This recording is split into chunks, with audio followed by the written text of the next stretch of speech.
¿Soy la mala por llamar materialista a mi hijo por no ayudar a su hermano con su emprendimiento? Tengo 58 años. Estoy casada desde hace más de 3 décadas con un hombre que, hasta hace poco, consideraba mi compañero de vida.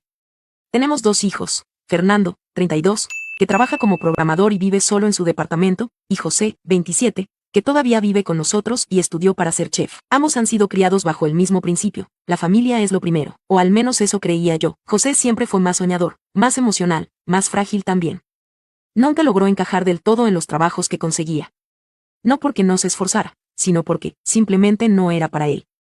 Mientras Fernando construía una carrera en tecnología, José saltaba de restaurante en restaurante, frustrado, hasta que un día regresó a casa con los ojos brillantes y una libreta llena de apuntes. Mamá, quiero abrir un restaurante. Me mostró su estudio de mercado, el concepto del menú, la decoración que tenía pensada.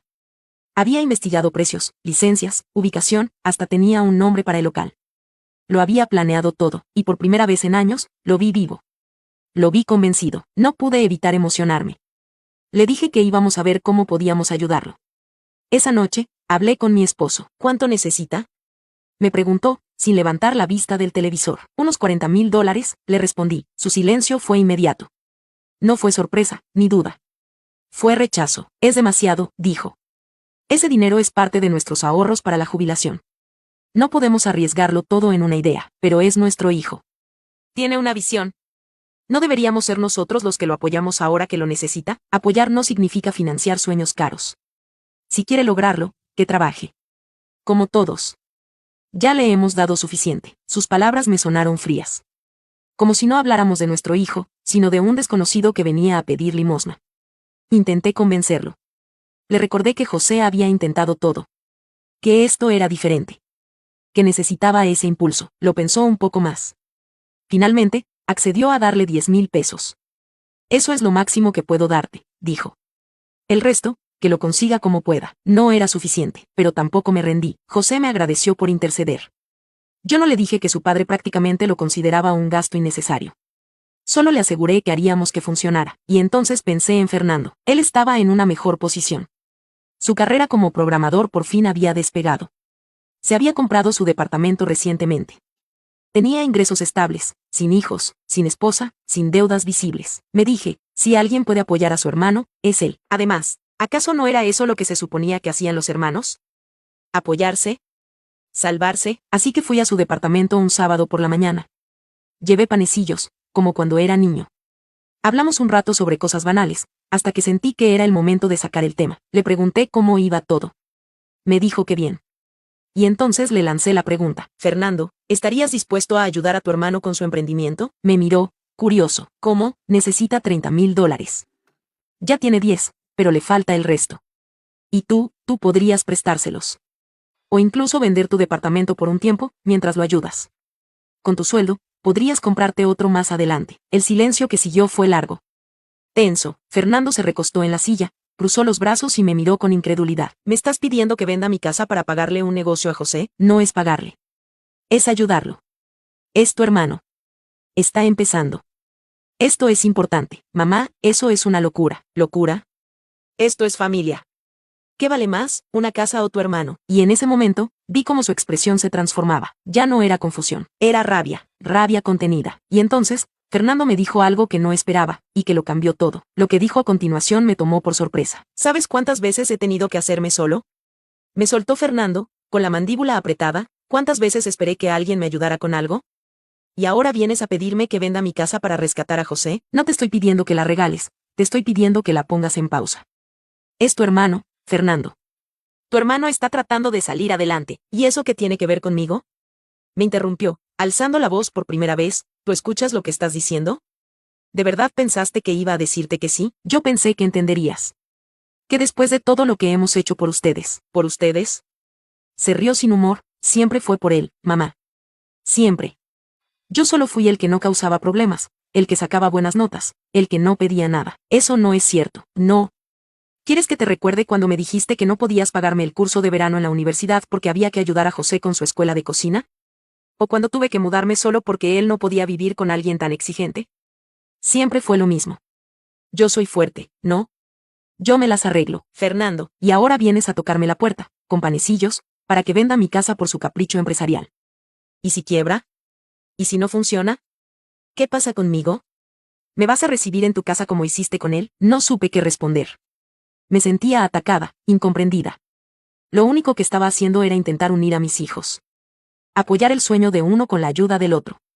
Era tan difícil de entender. Le dije que pensara en esto no como un sacrificio, sino como una inversión. Que entre todos podríamos levantar ese restaurante. Que él no estaría solo. Que incluso podría tener participación en el negocio si así lo quería. ¿Sabes qué parece esto? Dijo, bajando la voz, pero con el mismo filo, que ya decidiste que José es el que merece todo. El que hay que rescatar. Yo solo soy útil cuando tú necesitas algo. Eso no es cierto. Le grité. Ya no podía contenerme. Eres mi hijo también, Fernando. Pero eres el fuerte.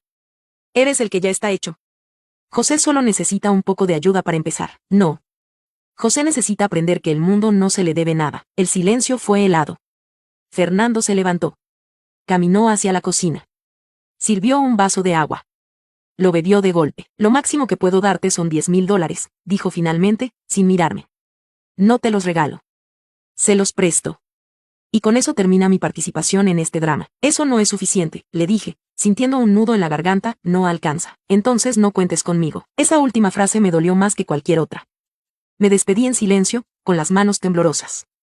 Había ido a buscar apoyo, y me encontré con reproches de años que nunca supe que existían. Volví a casa. Le conté a José lo que pasó. Me agradeció por intentarlo. Me dijo que no esperaba que Fernando aceptara. Que ya estaba acostumbrado. Le dije que yo no me rendía. Con los 10,000 de su padre y los 10,000 de Fernando, logramos convencer al banco de que le otorgaran un préstamo de los 20,000 restantes.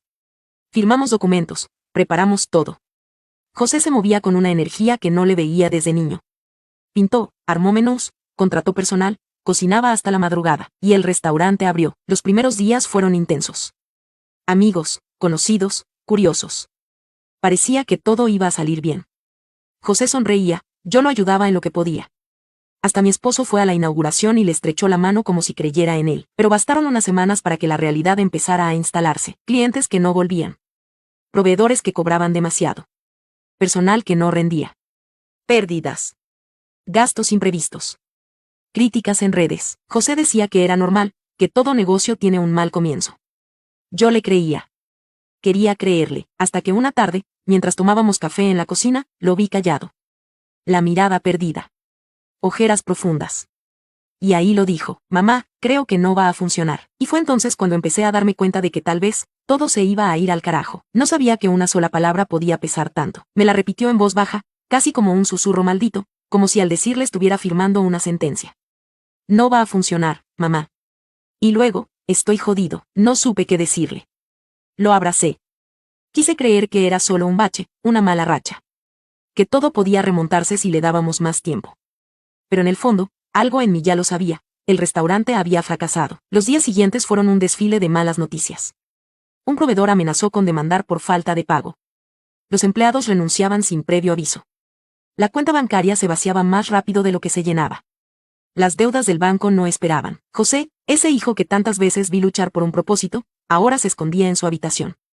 No quería salir. Comía poco. Dormía mal. A veces lo escuchaba llorar. Otras veces, simplemente, no lo escuchaba en absoluto. Yo me ocupaba de los números. De hacer llamadas. De intentar renegociar con el banco. De mentirle a mi esposo para que no viera lo mal que estaban las cosas. Pero él no era tonto. Me miraba en silencio. Como si supiera, pero no quisiera involucrarse. ¿Qué pasó con el restaurante? Me preguntó una noche mientras cenábamos. Está lento. Pero es normal, le respondí, revolviendo el arroz en el plato sin ganas. ¿Lento o muerto? ¿Qué quieres que te diga? ¿Qué fracasó? ¿Eso quieres oír? No dijo nada más. Ni una palabra. Se levantó, llevó su plato al fregadero y salió al patio. Encendió un cigarrillo. Yo lo seguí con la mirada desde la ventana. Esa forma suya de no decir nada era peor que un grito. Me hacía sentir invisible. Como si estuviera sola en esto. Y, honestamente, lo estaba. Fernando, por su parte, no preguntó nada. No llamó. No escribió. Nada. Como si, al darnos ese dinero, hubiese tachado su nombre del problema y se hubiese largado para siempre. Le mandé un mensaje una noche. José está mal. El restaurante no despegó. No sé qué hacer. Me dejó en visto. Nada más. Me sentí tan pequeña. Tan impotente. Era como si todos los hombres de mi vida hubieran pactado un silencio cruel. Como si José no valiera la pena para ellos. Como si yo tampoco. Y sin embargo, cada vez que entraba a su habitación, cada vez que veía a mi hijo menor recostado de lado, sin moverse, con los ojos apagados, con la cara hundida en la almohada, entendía que yo no podía rendirme. Una noche, entré sin tocar. Lo vi sentado en el borde de la cama, con una hoja en las manos. Era un estado de cuenta. Lo vi tan pálido, tan derrumbado, que por un segundo sentí miedo. Miedo real. Mamá, me dijo sin mirarme, no sé cómo voy a salir de esto. Me senté a su lado. Le agarré la mano. Lo vamos a resolver. Le debo al banco, a proveedores, a amigos. No tengo cómo pagar. No tengo nada, mamá. No tengo nada. No sabía qué decir. Solo lo abracé. Y mientras lo tenía en mis brazos, mi mente ya estaba corriendo. Tenía que actuar. Tenía que encontrar una salida. Tenía que protegerlo. Mi esposo ya había dicho que no daría más dinero. Lo dejó claro desde el principio. Pero había alguien más. Alguien que podía ayudar. Que tenía los medios. Que, aunque no quisiera, debía hacerlo. Fernando. Me levanté temprano el sábado siguiente. Preparé café y me arreglé. Tomé el bus hasta su departamento. No le avisé que iría. Sabía que si lo hacía, no me abriría. Toqué el timbre. Esperé. Me abrió con expresión tensa, como si ya supiera a qué iba. Me hizo pasar sin decir nada. Nos sentamos. Él con los brazos cruzados. Yo con las manos en el regazo. Fernando, le dije con la voz suave, necesito hablar contigo sobre José. Suspiró. Fuerte. ¿Qué pasó ahora? El restaurante quebró. Está endeudado. Con el banco, con otras personas. Está al límite. Yo estoy asustada. De verdad. No sé qué puede pasarle si no lo ayudamos. ¿Qué significa ayudar? Me preguntó con los ojos entrecerrados. Necesitamos $30,000. Me miró como si hubiera dicho que quería arrancarle un órgano. ¿Tú estás escuchando lo que estás pidiendo? Me dijo, ¿otra vez? No otra vez. La última vez. Por favor, Fernando. Tu hermano está en el fondo. Si no lo ayudamos ahora, ¿quieres que lo saque de sus deudas? No. Quiero que lo salves. ¿Y tú? ¿Tú qué vas a hacer? Yo ya hice todo lo que podía. Yo solo tengo fe. Pero tú tienes dinero. Tienes ese departamento. Si lo vendes, otra vez con lo del departamento, y ahí supe que lo que venía, iba a rompernos a todos. Sabíamos que esto no iba a terminar bien. Lo sentía en el estómago, como una piedra, pero no me importó. Porque cuando una madre ve a uno de sus hijos desmoronarse, hace lo que tenga que hacer, incluso si eso significa perder al otro. Fernando se levantó del sofá. Caminaba en círculos, pasándose las manos por la cabeza. No hablaba. No me miraba. Estaba haciendo ese esfuerzo tan masculino de contener la furia, de tragarse las palabras. Pero al final, explotó. ¿De verdad viniste aquí otra vez para pedirme que venda mi casa? Es solo una casa, Fernando. Con tu sueldo podrías comprarte otra en unos años. ¿En unos años? Mamá. Me tomó más de 5 años ahorrar para pagar el enganche. Es mi hogar. Mi único patrimonio. ¿Y tú quieres que lo venda? ¿Por qué? ¿Para tapar los errores de José? No son errores. Fue un intento valiente. Nadie esperaba que fallara. Todos lo esperaban. Menos tú.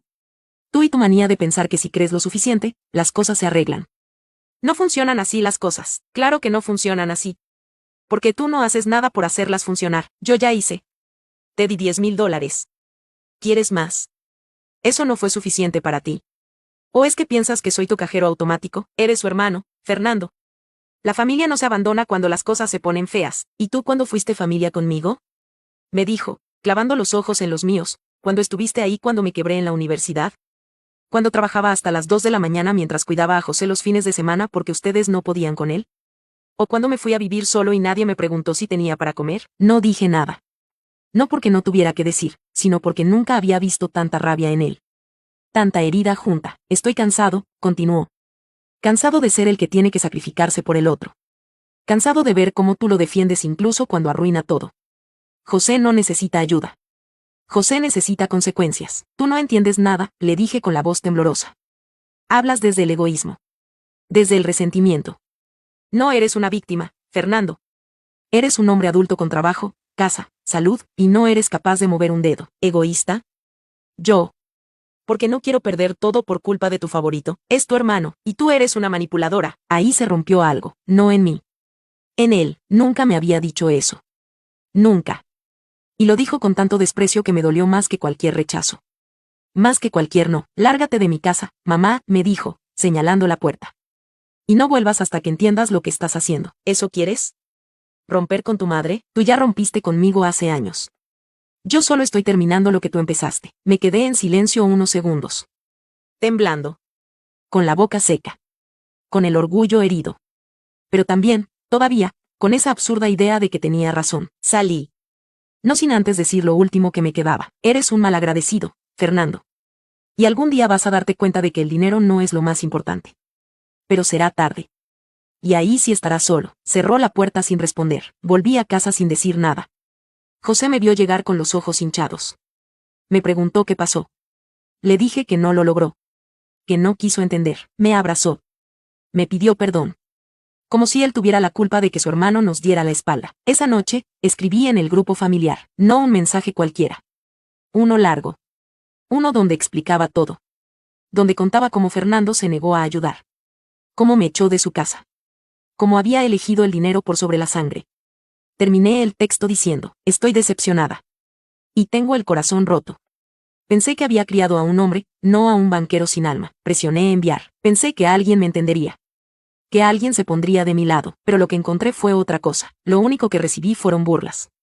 Y entonces supe que no podía contar con nadie. Me defendió, lo envié con el corazón encogido. No quería lastimar a Fernando. Solo, que alguien entendiera lo que estaba viviendo. Que alguien me dijera, hiciste bien, estás defendiendo a tu hijo, no estás sola. Pero el grupo familiar se encendió como un circo. Un primo escribió, si tu hijo es tan inútil, que se ponga a lavar platos. Una tía respondió con risas. Eso les pasa por sobreproteger a los flojos. Y lo peor vino después. Una de mis propias hermanas escribió, a Fernando lo criaste con la espalda, por eso ahora te sorprende que no te siga el juego. Él sí fue inteligente. Lo otro es un parásito. Parásito. Así llamaron a mi hijo, a José, y mientras leía esos mensajes, José estaba en la cocina fregando los platos. Canturreando algo bajito. Tratando de actuar normal. Sin saber que su nombre estaba siendo arrastrado por el lodo, no respondí en el grupo. ¿Qué podía decir? Me encerré en mi cuarto. Lloré con rabia, con impotencia. Como una niña regañada. Como una mujer traicionada por todos. Pensé que mi esposo diría algo. Que tomaría a mi lado. Que al menos me abrazaría. Pero esa noche, entró al cuarto con el teléfono en la mano. Su cara estaba dura, su voz, helada. ¿Es en serio lo que escribiste en el grupo? Me limpié la cara. No tenía fuerzas para discutir. ¿Qué querías que hiciera? Nadie dice nada. Nadie ve cómo Fernando nos dejó solos. Nos. O solo a ti, a José. A su hermano. A su sangre. No es su responsabilidad. Te lo dije desde el principio. Y tú lo empujaste. Lo hiciste sentir culpable por tener lo que José no tiene. Y encima lo atacas públicamente como si te debiera algo. Claro. Porque ahora todos lo defienden, ¿no? Fernando el perfecto. El mártir. ¿Y yo qué? ¿La loca? ¿La que destruyó a la familia? Si sigues con este comportamiento, me voy a divorciar de ti. Ahí sí me quebré, no por la amenaza. Sino por cómo la dijo. Con esa seguridad seca, como si ya lo tuviera decidido. Como si todo lo que construimos durante 30 años pudiera borrarse con una sola frase. ¿Estás dispuesto a dejarme por esto? Estoy dispuesto a dejarte por lo que te convertiste. No dijo más. Salió del cuarto. Cerró la puerta, y me quedé ahí. Sentada. Rodeada de nada, ni esposo, ni familia, ni hijo mayor, solo José. Y entonces pensé, ¿vale la pena todo esto? Fui a verlo. Estaba en su habitación. Miraba su celular.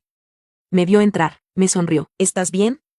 Me preguntó, y en vez de responderle, me senté junto a él y lo abracé. Como si fuera un niño otra vez. Como si pudiera protegerlo de todo, incluso de mí misma. Todo está mal, José. Todo, lo sé, mamá. Perdón. Yo, no quería que llegara a esto. No es tu culpa, le dije, pero ni yo me creía esas palabras. Pensé en Fernando. En su rostro cuando me gritó. En la furia, en el desprecio. En todas las cosas que quizás había callado durante años. Pensé en mi esposo. En cómo me miró. Como si fuera una carga más. Y ahí lo entendí. Ya no tenía a nadie. Ya no tenía respaldo. Ya no tenía voz. Solo este hueco en el pecho. Y este hijo en mis brazos, que ni siquiera sabía si aún podía salvar. Y entonces comprendí que, aunque doliera, también estaba perdiéndome a mí misma. Tal vez esa fue la parte que más perdí. Mi esposo ya no me habla. Se despierta, desayuna, se marcha. Cuando regresa, me esquiva. Nos cruzamos en los pasillos como dos desconocidos que alguna vez compartieron un amor, una casa, una vida. Ahora ni siquiera compartimos el silencio. Solo coexistimos. Fernando me bloqueó de todos lados. Teléfono, redes sociales, correo. Supe por terceros que incluso cambió el número. No responde ni siquiera a su padre. No viene a casa en fechas especiales. No llama para preguntar por nadie. En el grupo familiar, ya nadie me dirige la palabra. Sigo viendo los mensajes, como si observar desde la ventana una fiesta a la que ya no estoy invitada. Y José intenta no demostrarlo, pero lo siento. Siente culpa. Siente vergüenza. Sabe que, de alguna forma, todo lo que pasó gira a su alrededor. Trabaja largas horas en un pequeño restaurante como ayudante de cocina. Le pagan una miseria, pero no se queja. A veces llega tan agotado que ni cena. Solo se encierra, se baña y duerme. No dice mucho. Ya no es el joven entusiasta que quería cambiar el mundo con una carta de menú. Es solo un muchacho vencido. Y yo lo sigo apoyando. Le preparo la comida. Le lavo la ropa. Lo abrazo cuando puedo. Le digo que no se rinda, aunque sé que ya lo hizo hace rato. Y sin embargo, no me arrepiento. Ni un segundo. No me arrepiento. Porque hice lo que cualquier madre haría. Luché por mi hijo. Me paré contra mi esposo, contra el otro hijo, contra la familia entera si fue necesario. Porque nadie más lo haría. Porque si no lo defendía yo, él se habría hundido del todo. ¿Y entonces qué? ¿Un suicidio? ¿Una adicción? ¿Una vida de calle? ¿Y qué tendría Fernando? ¿Una conciencia tranquila? ¿Una casa pagada? ¿Y eso lo habría salvado del remordimiento si su hermano terminaba mal? No, él no sabe lo que es ver a un hijo romperse en 1000 pedazos. No sabe lo que es limpiar las lágrimas de alguien que piensa que su vida no vale nada. No sabe lo que es sentir el peso de 2 hijos, y tener que elegir por cuál de los dos vas a sangrar primero. Yo sí, lo elegí a él, a José, y sé que todos me odian por eso. ¿Qué creen que soy una tonta, una manipuladora, una madre ciega? Que puse a un hijo sobre otro. Que destruí mi matrimonio. Que quemé los puentes con mi familia. Quizá tengan razón, quizá me equivoqué, quizá no supe cuándo parar, pero también sé esto, yo no me escondí, no me fui. No solté. No miré para otro lado. No puse excusas. Yo enfrenté el incendio. Y si eso me convierte en la villana, en la madre sobreprotectora, en la loca que arruinó su propia familia, entonces que así sea, porque al final del día, yo no voy a vivir con la culpa de haber dejado que uno de mis hijos se ahogara mientras el otro se secaba con una toalla de lujo. Prefiero quedarme sola, prefiero que me odien, prefiero cargar con todos los insultos que quieran lanzarme, pero jamás, jamás, voy a pedir perdón por amar. Y si eso me hace ser la mala, entonces sí. Lo soy.